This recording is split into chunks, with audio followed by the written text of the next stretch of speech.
Salve! Eu sou Elza Nefa e nessa videoaula eu falarei para vocês sobre as inspirações epistemológicas de Paulo Freire ao construir a sua pedagogia.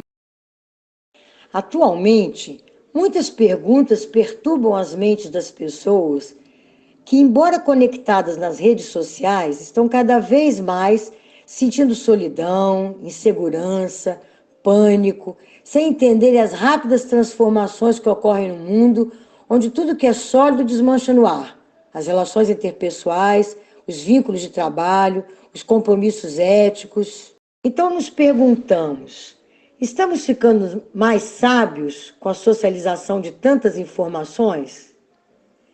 Estamos avançando ou regredindo desde o tempo em que Einstein indagou, em 1954, se imaginaríamos que saberíamos muito mais e compreenderíamos muito menos no século XX. As inúmeras informações nos trazem novas estruturas de pensamento para resolver os problemas que se complexificaram nas relações do ser humano com a natureza, no país e no planeta? Estamos ampliando a nossa percepção da realidade? Como estabelecer diálogos entre ciência e saber tradicional, modernidade e sabedorias antigas e ampliar o nível de percepção das múltiplas dimensões da realidade? O paradigma da disjunção sustenta a ação e o pensamento humanos na atualidade. Na sociedade moderna, o paradigma da disjunção privilegia a fragmentação, a simplificação, a continuidade, a causalidade, a linearidade, o determinismo, foca na parte, no indivíduo, não permite que percebamos a totalidade. Esse paradigma é o paradigma do isso ou aquilo. Ele separa a vida da morte, o sujeito da realidade, a ordem da desordem, a energia da matéria, partícula da onda, o caos do cosmos, o Homo sapiens do Homo demens, reduz tudo que é complexo, simplifica, descontextualiza, desfoca do todo, só foca na parte. E a totalidade é vista somente como somatório das partes. Este paradigma informa a visão de mundo hegemônico, mas ele está em crise. A forma como estruturamos nossos pensamentos obstaculiza a compreensão da realidade e a resolução das questões complexas vivenciadas pela sociedade planetária no século XXI. O paradigma moderno, ele dificulta o pensar junto, o conjunto, a totalidade. Ele separa para depois fazer a síntese e nunca conseguimos fazer a síntese. Acabamos fragmentando o conhecimento e nós mesmos. Por estar ligado a um padrão mental que privilegia o conhecimento técnico-científico, em detrimento da versão humanística do conhecer, o pensamento linear obscurece nossos horizontes mentais e impede que percebamos as nuances da realidade. Conhecer o mundo pressupõe saber ver o outro e aprender a aprender. Ou como diz Fernando Pessoa, o essencial é saber ver. Saber ver sem estar a pensar, saber ver quando se vê, e nem pensar quando se vê, nem ver quando se pensa.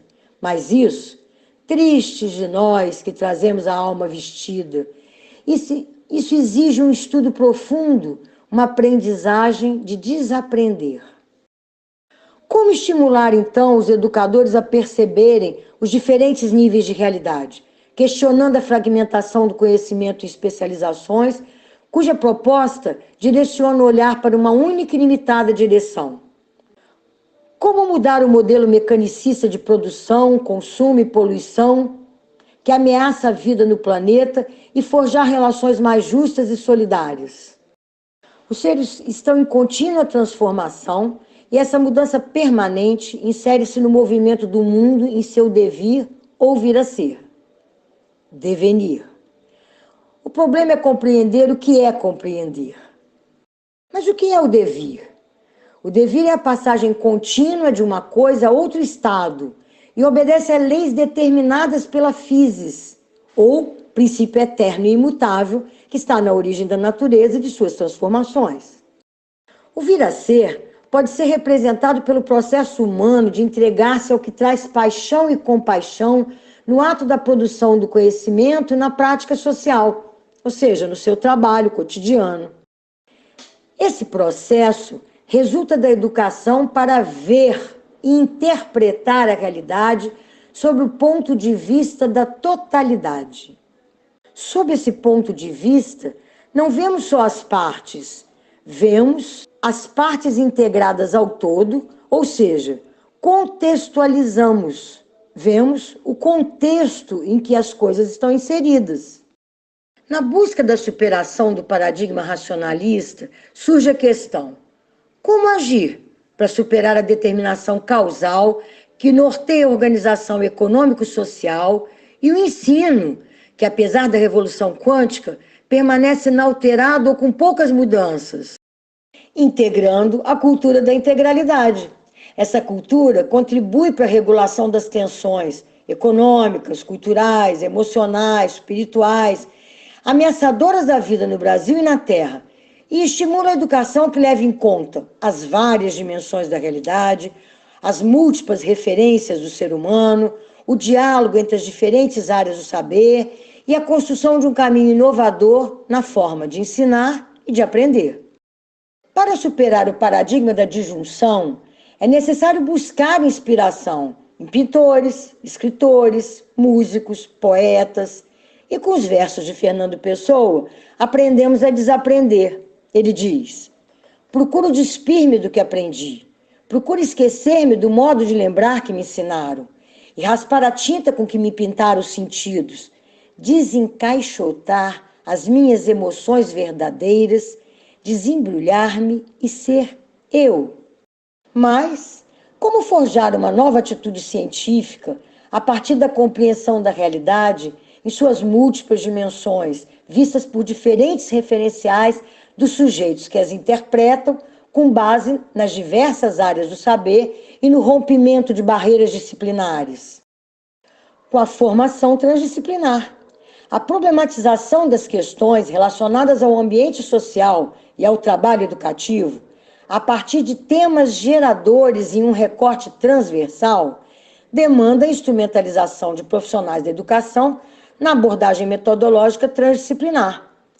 Emílio Ciurana nos diz que o transdisciplinar é cultura, exige informação que circule socialmente.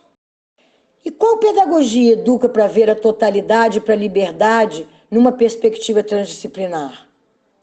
A pedagogia do oprimido, a pedagogia dialético-dialógica de Paulo Freire, por entender a educação como uma prática antropológica por natureza, portanto, ético-política, e por essa razão, com possibilidade de se tornar uma prática libertadora.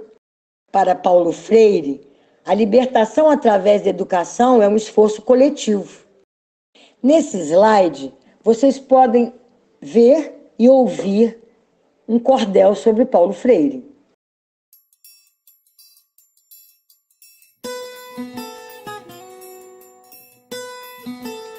Eu vou contar a história de um ser conectivo. Em 19 de setembro, nasceu alguém criativo, que lutou a vida inteira, foi sempre prospectivo. O seu nome é Paulo Freire, sua vida tem memória, persistência na luta, clareza na trajetória. Para ele esse cordel é nossa dedicatória. Na cultura popular, aprendeu a ler o mundo. Sua obra promoveu o mergulho mais profundo. Ensinar e aprender é um trabalho fecundo. A sua pedagogia, cheia de amorosidade, é um ato de coragem e de politicidade. Não se faz educação sem paixão e sem verdade. Com o golpe militar, esteve preso e exilado por querer a educação de um povo explorado e por buscar justiça num país tão maltratado. Seu Brasil nunca esqueceu, fez projetos, resistiu, escreveu livros e versos que o mundo aplaudiu e foi na educação onde mais contribuiu. Num belo dia de sol, para a tristeza interromper, ao Brasil pôde voltar, seu país reaprender. Paulo Freire declarou, foi um lindo alvorecer. Nosso povo bem merece aprender e ensinar, consciência e educação, libertar e emancipar, homenagear a Freire, é educar para transformar. Seu legado nos ensina que cabe a todos nós aprender com a própria história, não calar a nossa voz. É assim que reinventamos Paulo Freire em todos nós.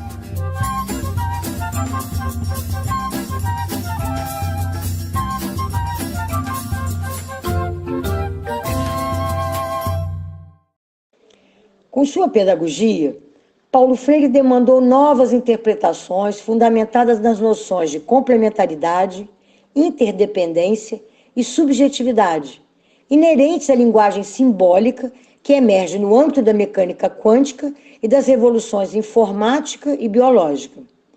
Paulo Freire nos diz: educação não transforma o mundo, educação muda as pessoas, pessoas mudam o mundo. A perspectiva metodológica transdisciplinar compreende uma dialogicidade que envolve articulação entre teoria e prática e uma nova ligação da visão de mundo à experiência vivida. Tal abordagem aponta para um caminho de autotransformação orientado para o conhecimento de si mesmo, para a unidade do conhecimento e para a criação de uma forma diferenciada do viver atual. As soluções para os atuais problemas socioambientais devem ser criadas a partir de paradigmas diferentes daquele que os criou.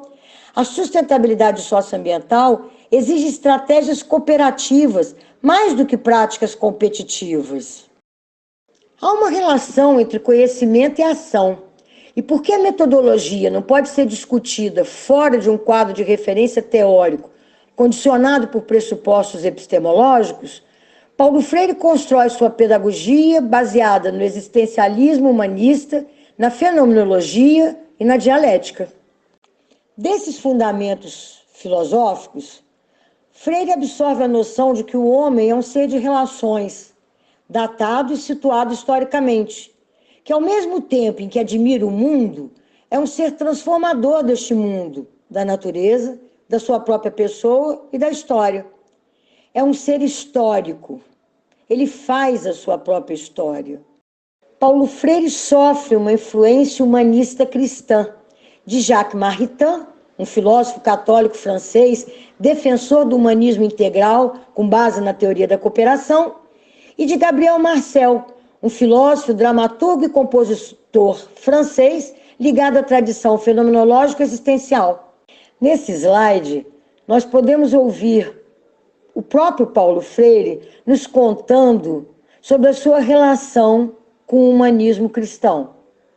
Quando muito moço, muito jovem, eu fui aos mangues do Recife, aos córregos do Recife, aos morros do Recife, às zonas rurais de Pernambuco, trabalhar com os camponeses, com as camponesas, com os favelados. Eu confesso, sem nenhuma churumingas, eu confesso que fui até lá movido por uma certa lealdade ao Cristo de quem eu era mais ou menos camarada. Mas o que acontece é que quando eu chego lá, a realidade dura do favelado, a realidade dura do camponês, a negação do seu ser como gente, a tendência àquela adaptação de que a gente falou antes, aquele estado quase inerte diante da negação da liberdade. Aquilo tudo me remeteu à fundamentação objetiva para continuar camarada de Cristo. Da fenomenologia de Husserl, Paulo Freire incorpora as possibilidades da consciência, que, enquanto produto social, constitui-se em íntima relação com a realidade objetiva. Na perspectiva das possibilidades históricas da consciência, ele denomina o primeiro nível como intencionalidade, o segundo como objetividade, ou seja, consciência descritiva dos objetos que a rodeiam. O terceiro nível como criticidade, quer dizer, a consciência atravessa a coisa identificada no esforço de conhecer seus componentes internos, as leis do desenvolvimento do objeto. E o quarto nível corresponde à transcendentalidade, quando a consciência capta a essência do fenômeno e suas formas tendenciais. Quanto à dialética, importante método de interpretação da realidade, Paulo Freire a incorpora não como um mero processo metodológico de conhecimento, mas como uma relação dinâmica que existe na realidade, nas relações que os seres humanos criam e recriam, produzindo a sua vida material e espiritual. Para que possamos entender a dinâmica da dialética existente, tanto na realidade quanto no ser humano, apresentamos as leis da dialética. A primeira é a lei do movimento, em que todas as coisas estão em constante processo. A segunda é a lei da contradição, ou seja, aquilo que impulsiona a vida em sua dinâmica de potencialização e atualização, ou seja, o vir a ser, o devenir, aquilo que não somos ainda, mas que podemos ser. A terceira lei é a lei da mudança da quantidade à qualidade, que tanto pode ocorrer de forma contínua e gradual ou de forma descontínua, através de saltos, como um elétron que pula de um spin para o outro sem que saibamos exatamente onde ele está, porque ora ele é onda e ora ele é partícula. E a quarta lei é a lei da ação recíproca dos contrários, que nos diz que há uma interação orgânica dos fenômenos que são dependentes uns dos outros e condicionados reciprocamente. É o princípio da totalidade. Para Lukács, somente o ponto de vista da totalidade permite à dialética enxergar, por trás da aparência das coisas, os processos e as inter-relações de que se compõe a realidade. A realidade, ela não é visível ao olho nu.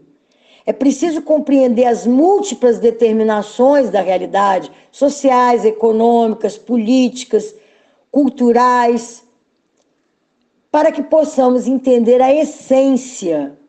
Somente o ponto de vista da totalidade permite que se veja no real um jorrar ininterrupto de novidade qualitativa. A partir dessas possibilidades, Freire relaciona os graus de consciência com o contexto social e com a ação do homem contemporâneo e elabora a metodologia que considera a dialogicidade da educação, baseada na visão de mundo, nas aspirações e nos níveis de percepção dos educandos, a forma mais adequada para capturar os temas geradores a serem explicitados, analisados, devolvidos como problematizações e assumidos como conteúdos programáticos da educação libertadora, que desvela as relações homem-mundo e suas contradições e transforma o educando em sujeito histórico, consciente e crítico do seu papel social. Nessa charge, nós podemos visualizar que Paulo Freire parte da realidade concreta para transformar a realidade e o próprio sujeito que a transforma. A incorporação dessa metodologia permite o entendimento das complexas redes conceituais significadas nos conteúdos dos processos de ensino-aprendizagem e a superação do conhecimento disciplinar, que, fragmentado em compartimentos, dificulta a resolução dos problemas socioeconômicos, ambientais, emocionais, psíquicos e existenciais vivenciados pelos seres humanos na contemporaneidade.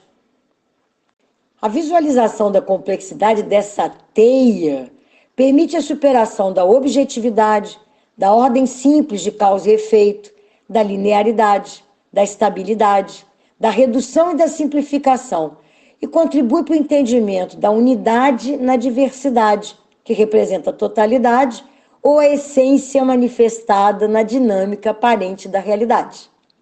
Unum in diversus quer dizer universo, aquilo que é múltiplo na unidade.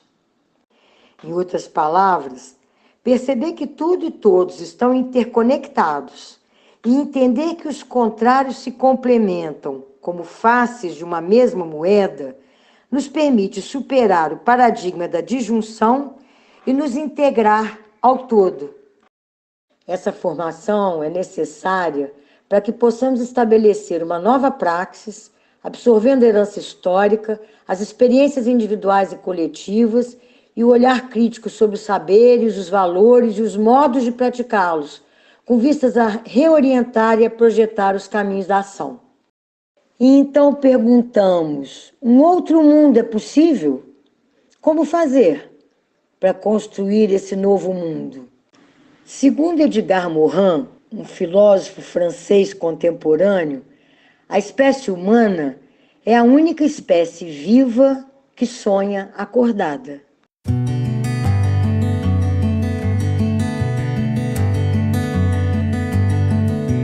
Muito obrigada pela atenção de vocês.